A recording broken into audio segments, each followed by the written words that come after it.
We're here because these are dark times in the city of Chicago. The right to protest and the right to free speech are under assault.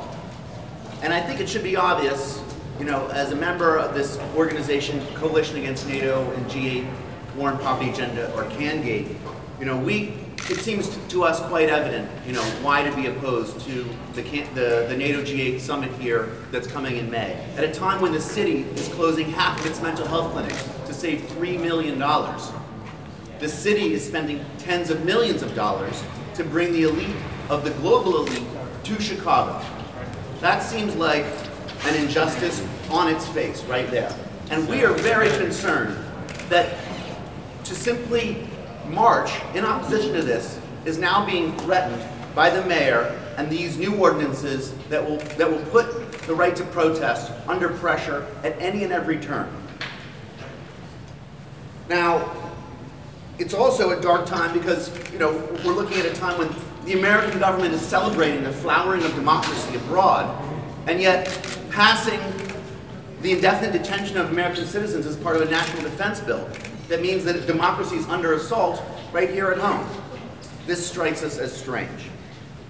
Now, it may end up falling to us to save the aldermen and the mayor from themselves here.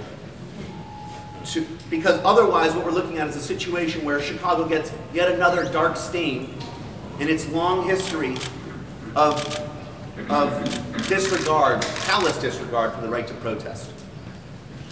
The First Amendment, the Bill of Rights, guarantees a number of rights to all Americans. The First Amendment provides that there should be no law, quote, abridging the freedom of speech or of the press, or of the right of the people to peaceably assemble and to petition the government for redress of grievances, end quote. Now, it seems to me that right on its face, again, that should be reason enough for Chicago's aldermen to vote against these changes to the municipal code. If that's not convincing to them, then I think they should at least postpone the vote to give themselves time to think this question through a little more carefully. At this point, we have managed to assemble a quite large and diverse coalition of people that are outraged at what may be happening tomorrow during the City Council vote on this question. And I just want to tell people that there's several things that are going on today and tomorrow that people should be aware of. First of all, today there are hearings at 10 a.m. There's a budget committee hearing at 10 a.m. and at 1 p.m. a special events committee hearing. We plan on packing both of those events to make sure that people there, that the aldermen there know what our position is about this question. Tomorrow morning at 9 a.m., Stand Up Chicago, which is a coalition of labor unions in the city, is having a press conference right here to talk specifically about organized labor and their opposition to these ordinances. That's happening at 9 a.m. tomorrow. And then, of course, activists of all sorts, of all stripes, will be packing city council chambers tomorrow, again, to make sure that the aldermen know that we are watching, that the whole world is watching as they take this vote on the question of whether Chicagoans and Americans will be able to exercise their right to protest, whether it comes to protesting the summit, the NATO G8 summit, or whether it comes to protesting the closing of a mental health clinic, or protesting the closure of a school, or what have you. So, in that spirit, I'm going to call on some of our friends and allies here. But lastly, given that yesterday was the Martin Luther King holiday, I thought it would be appropriate to read a quote from Martin Luther King's letter from a Birmingham jail. As we sit here waiting for the aldermen to decide whether they're going to change the parade permit ordinance, here's what he wrote in words that are chillingly about what's happening in Chicago in 2011. He wrote, "Sometimes a law is just on its face and unjust in its applications. For instance, I have been arrested on a charge of parading without a permit. Now, there is nothing wrong in having an ordinance which requires a permit for a parade. But such an ordinance becomes unjust when it is used to maintain segregation and to deny citizens the First Amendment privilege of peaceful assembly and protest." And I think in that spirit, we've organized this press conference. So I'd like to first call on... Can you say your name and spell it? Oh yeah, I'm sorry. My name is Eric, E-R-I-C, Ruder, R-U-D-E-R. Again, I'm a member of the Coalition Against NATO G8 War and Poverty Agenda. All right, so the first speaker is Tracy Abman, who's the organizing director for AFSCME Council 31.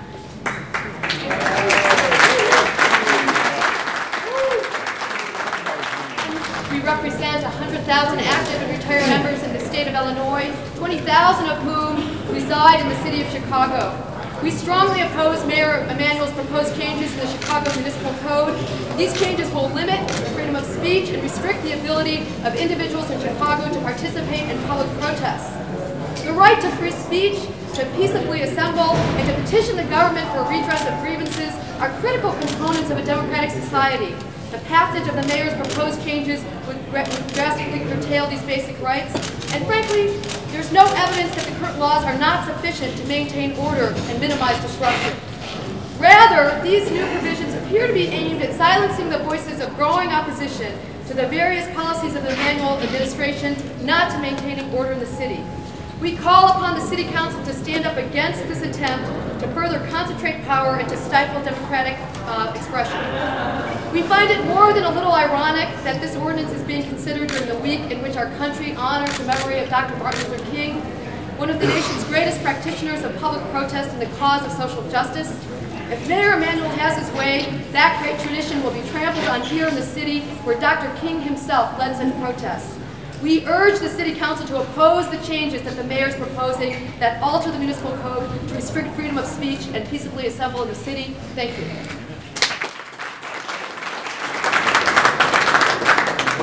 I'll be very brief. I'm a CTA bus driver. I'm a member of the Amalgamated Transit Union Local 241. The international vice presidents of our union could not be here this morning. They asked me, they have submitted a written protest of this ordinance and asked me to say a few words about our concern on this attack on our democratic rights to freedom of speech and assembly. I'll just read briefly from their statement. The press can have this afterwards. On behalf of the Amalgamated Transit Union Local 241, we find the attempt to restrain civil liberties abhorrent to the common good. Thank you.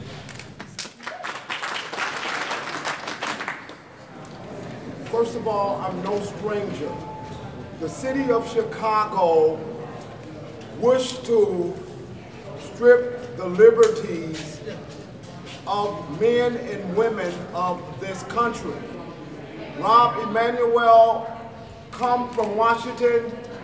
We're now finding out that he had many conflicts in Washington, that possibly he was on the verge or he had been fired. He comes here and he wants to set curtains upon someone's civil liberties. I have a problem with that. Where there are many men, and tomorrow we are suspected on a ruling on a resolution to make Chicago a torture-free alleged zone. I have a problem with the mayor of this city of Chicago, as I had with the previous mayor. If we are not allowed to assemble, what you are doing is you are stripping our constitutional duty to make known the violations and the unethical conduct that occur within this city. Had it not been for the right to protest and to assemble, no one in this room would know about John Burge and his torture. No one would know about John Burge. There would literally be men still in prison, and they would be labeled as guilty individuals. We still have men in prison. I have a problem with you, City Council, and I'm asking you to vote no to this ordinance. I'm asking you to vote no to this dumb resolution. I'm not playing games with you, City Council. The bottom line of it is to give the people what they want. Thank you.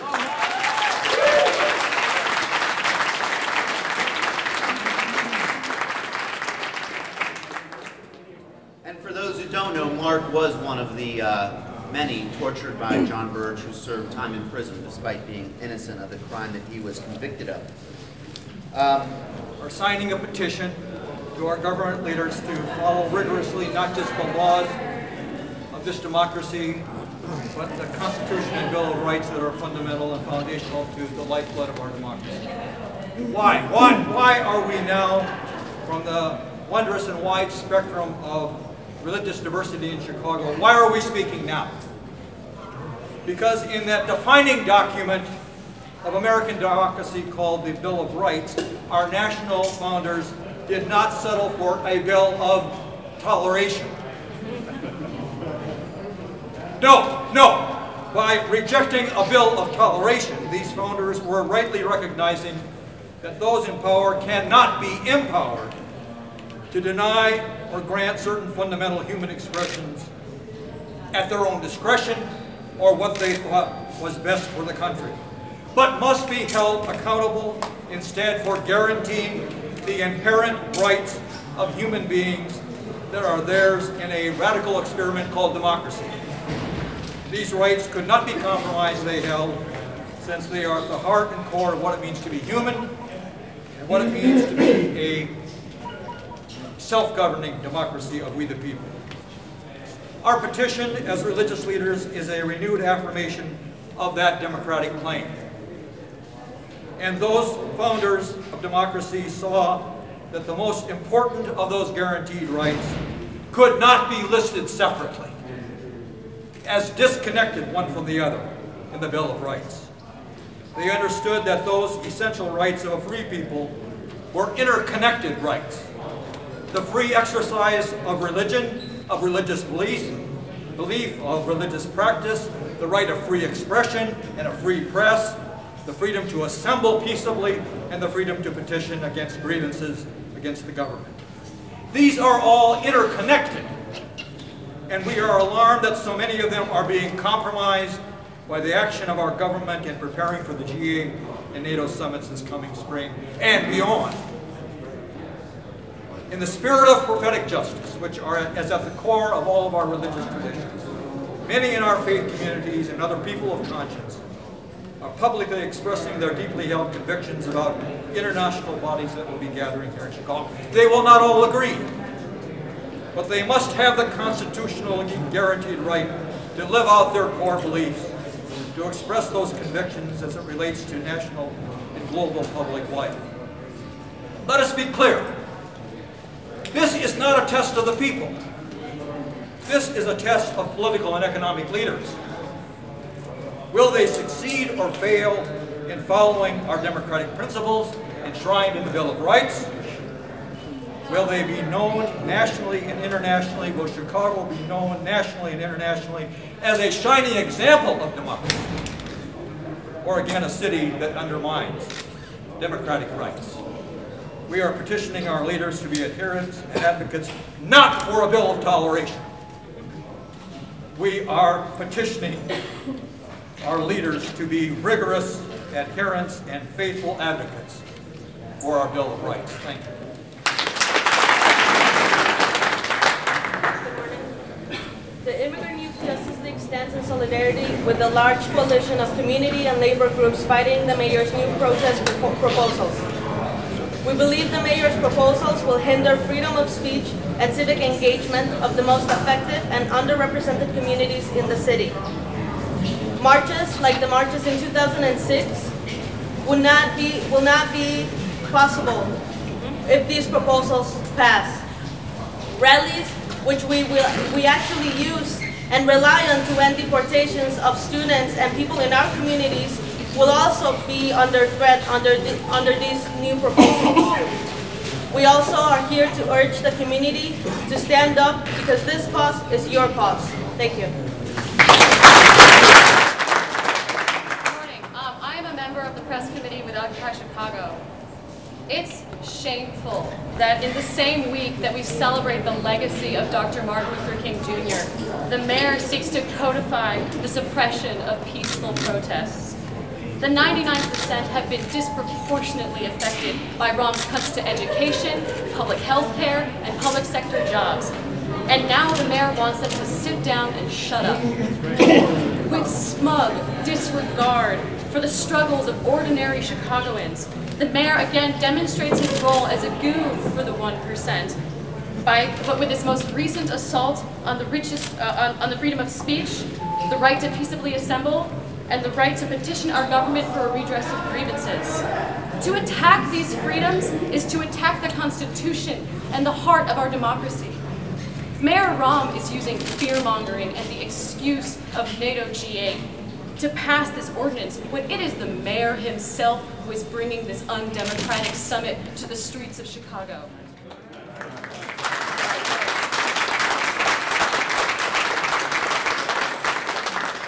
This is an attempt by the richest and most powerful people to restrict, regulate, and disenfranchise the voice of the people when we already have no seat at this summit. Whether these measures are temporary or permanent is also beside the point. The fundamental freedoms upon which this country were founded, which we have fought for over the many years, cannot, for any time, for any reason, be dismissed or negotiated. Not in the name of convenience, certainly. This is an effort by the mayor's office to manage dissent in a city where the mayor has given us ample cause for dissent.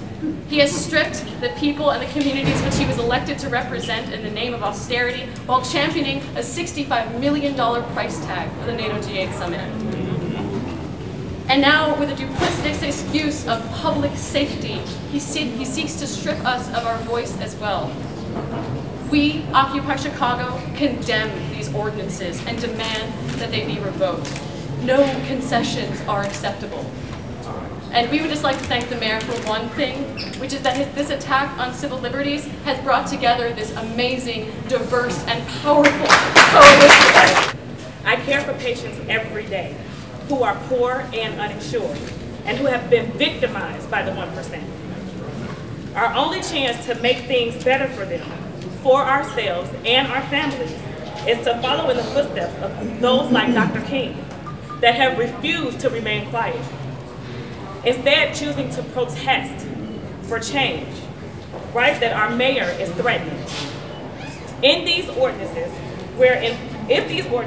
were in place at the time my colleagues were arrested, they would have spent up to 10 days in jail with a $1,000 fine for simply providing basic first aid to peaceful protesters. Mayor, we will not be silent while patients suffer, while our grandparents choose between food and medicine. We will not be silent while our children suffer in crowded classrooms and are unable to find jobs. We will not be silent while another Chicago family loses their home. We understand why you and your friends in the 1% are afraid of our right to protest, but we will not be silent while you pass an ordinance that is an attack on our most basic civil liberties, that is designed to greatly discourage Chicagoans from exercising First Amendment rights. Thank you. Thank you, brothers and sisters. You know, we have an issue here, because the issue is, what if Martin Luther King was here right now? Would the same thing be going on? Recently, we've been going around when our TCAs got laid off. We were picketing. We had the right to. Right now, we have an issue, and we're looking at going around picketing again. We have custodians at O'Hare Airport that are about to be laid off, privatized, outsourced. We've had TCAs privatized or outsourced. We have supervisors in the TCAs, which makes the GA so important. Why were they laid off? But the problem with this is the proposed ordinances will serve to limit the basic rights of workers to engage in concerted protective activity and a collective action. And this will hamper the ability of the community organizations to engage in public protests. For example, the provisions contained in the mayor's proposal could diminish or curtail completely the ability of striking workers to form picket lines or to exercise their rights. We have an issue with that. We have a big issue with it. The danger of the proposed restrictions is especially apparent in the city. And why does it come together now? Yesterday was MLK Day, Martin Luther King. We celebrated. We all celebrated this together. And to us, this is what we have a problem with. And we ask that the mayors come together, that the aldermen come together and reject this legislation altogether. It's unconstitutional, it's unfair, and at what point do we not have a voice that we can't speak for ourselves? Thank you. 30,000 members of the Chicago Teachers Union that run schools across the city. We'd like to speak in firm opposition to the proposed changes that will affect everyone's right to free speech, assembly, and protest in the city. Yesterday, on Martin Luther King Day, the Chicago Teachers Union and a group of community partners had protests at 2 schools that are being affected by proposed closings and turnarounds, in Marquette, and also we marched to Theodore Herzl School on the west side. At both of these protests, we have hundreds of rank-and-file activists out protesting proposed changes. In Marquette, we stopped and had a vigil at the scene where a student was gunned down just a few weeks ago, about a block from the school. At that speak out, a group of people spoke against violence in the schools, spoke in favor of supporting closing schools, spoke in favor of supporting schools, not closing them. And all of these protests are part and parcel of what's necessary for citizenship in this country. The ability to speak out, the ability to assemble, the ability to observe First Amendment rights. Both these protests would have been illegal under the proposed changes.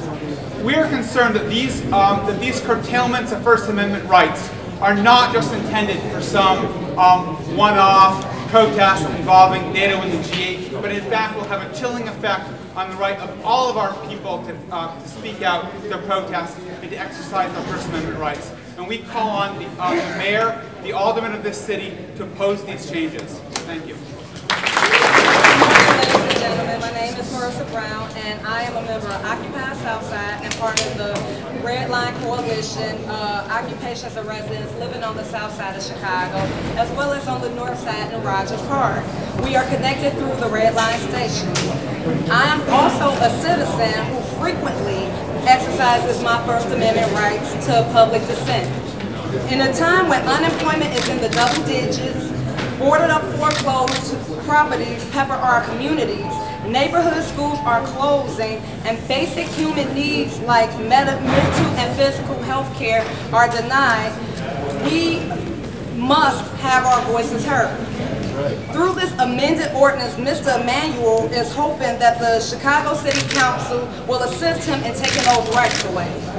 The unreasonable increase in fines, which Mr. Emanuel is proposing to hike from $25 to $200 for the minimum, makes the act of protest financially inaccessible to the average person like myself. We are further troubled by the fact that these permanent changes are for the entire city, while NATO GA summits are in the downtown area.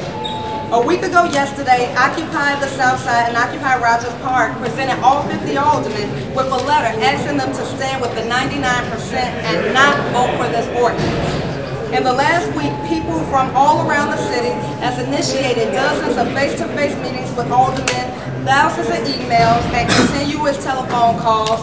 These have demonstrated to the City Council that the public opposition to this ordinance is overwhelming.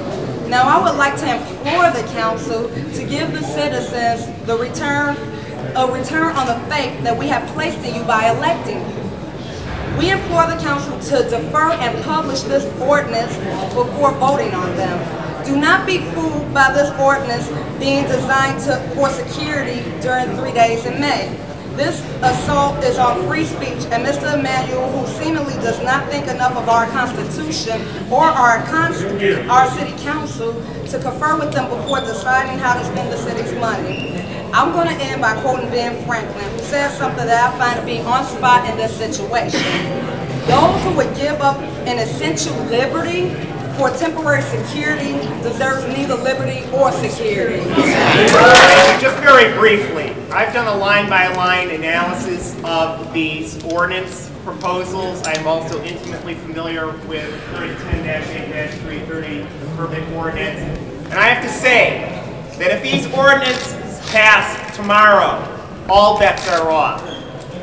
I have to say that if the federal government decides to nix the permit that we've already received, all bets are off. Because why should people respect the law if the law does not respect them?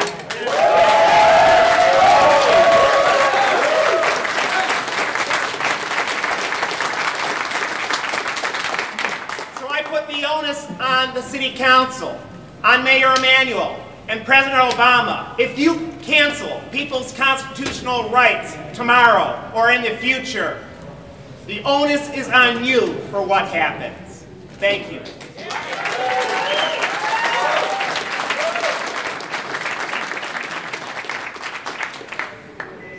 Hello, my name is Jeff Frank. I'm with the National Lawyers Guild, an organization which for 75 years has defended protesters on the streets.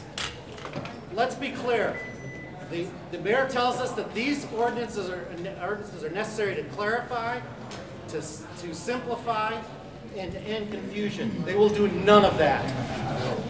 They are part of an ongoing campaign to create a climate of fear in the city of Chicago.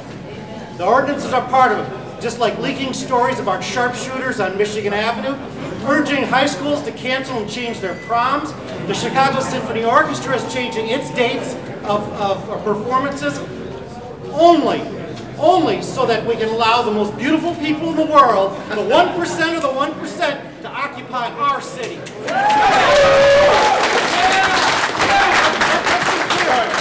in how these ordinances are applied that we get down to the nitty-gritty. And those of you who have been on the streets and understand how policing is done on the streets of Chicago, understand that. At the end of every permitted anti-war demonstration in this city, the police issue tickets, ordinance violations for minor petty things, requiring us to go to the administrative hearing office over on Superior Street and defend protesters. At those administrative hearing facilities, the First Amendment arguments are not allowed. The officer doesn't even have to show up. Whatever he writes on the ticket is given as gospel. So you have to understand that these ordinances are to enforce those types of violations. Not, we're not talking about felonies, we're talking about violations of the ordinances. So what happens? For example, one part of this new ordinance is that every sign has to be described in particularity on the parade permit. Okay, every sign in a demonstration has to be. So what happens if there's signs that are not on the parade permit? The police can issue an ordinance violation. What does this ordinance violation allow? They allow for every sign, the organizer of the ordinance violation to face a $1,000 fine. That's every unpermitted sign, a $1,000 fine, plus up to 10 days in jail. Okay, so how is that not chilling our First Amendment rights? They can always find a pretext. Whatever's written in these ordinances, they can always find a pretext. Let me just give you another example. They want to close the parks till 6 a.m. Let me ask you, are they going to arrest the fishermen that go down at 5 in the morning off the piers? Are they going to arrest joggers in the park on the summer morning when it's light out at 5 in the morning and want to do an early morning jog? Well, if they don't arrest them, how can they arrest the Occupy Chicago people? Yeah. It's the unequal enforcement of the laws that we have to be concerned about. So let me just understand. The message we need to send, the aldermen need to send, is to not accept these ordinances. Not because they can't find pretexts already to arrest us, not because they can't issue us tickets, because they're doing that already. What the idea is to telling the mayor and the police department, enough is enough. Thank you.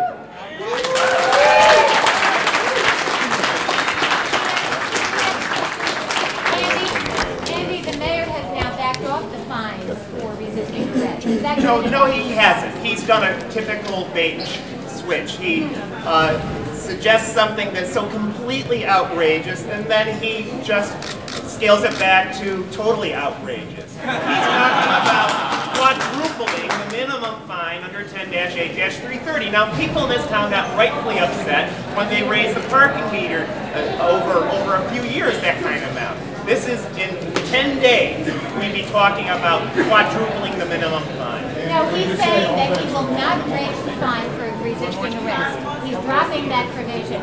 Is that good enough for you? I'm sorry. No, you gotta bear in mind, the way that the city of Chicago already interprets resisting arrest is unique in the United States in terms of penalizing peaceful, nonviolent protest. The ordinance changes have to go wholesale. When you say all bets are off, I'm not threatening anything. It's the mayor and the president who are threatening, okay? Let's be clear.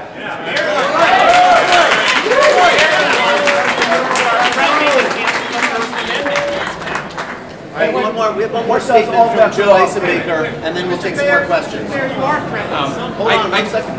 I just want to say that on the 12th, we were pleasantly surprised when the city granted us our permit requests to march and rally when NATO, the war makers, and the G8, the banksters from Europe, when they arrive in Chicago.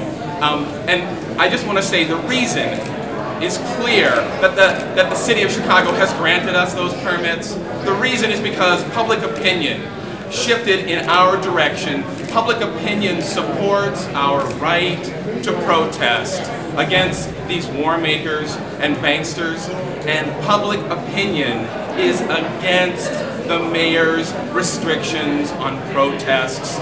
We are urging everyone in the city that stands for civil liberties to come down here, attend these hearings, deliver the message to these aldermen. Just put this off, give this more consideration. They need to defer the decisions today. Do not give Emanuel his rush to pass these. They need much greater consideration. And Mayor Emanuel, we actually have a petition for you to sign. You might recognize it from college. It's called the Bill of Rights. will you sign it, Mr. Mayor? Will you sign the Bill of Rights? Here it is right here, Mr. Mayor. Sign the Bill of Rights. It sounds like you are threatening something. You say all bets are off. What did you mean? How do you expect people to respect the law, which is so unconstitutional that it's totally unworkable if people want to exercise their free speech rights? That is what this mayor is pushing through, attempting to push through tomorrow. Now, I still have confidence that the people of Chicago will rise up and say, no, we don't want something that's 100 times worse than the parking meters deal because, that costs us our wallets. This costs us our civil liberties. Are you saying that if they do pass this in Illinois? I would say that if I have to register every single sign that appears at a rally that I'm organizing, I'm a human being. I can't predict every sign that someone's going to bring 5 months in advance. I mean, this ordinance, that's just one of the worst aspects of it. The current ordinance is not great. Let me be clear. This current ordinance is not great, but what they're pushing through is the wholesale cancellation of our constitutional liberties. Okay, well, I think that does it. Thanks very much for coming.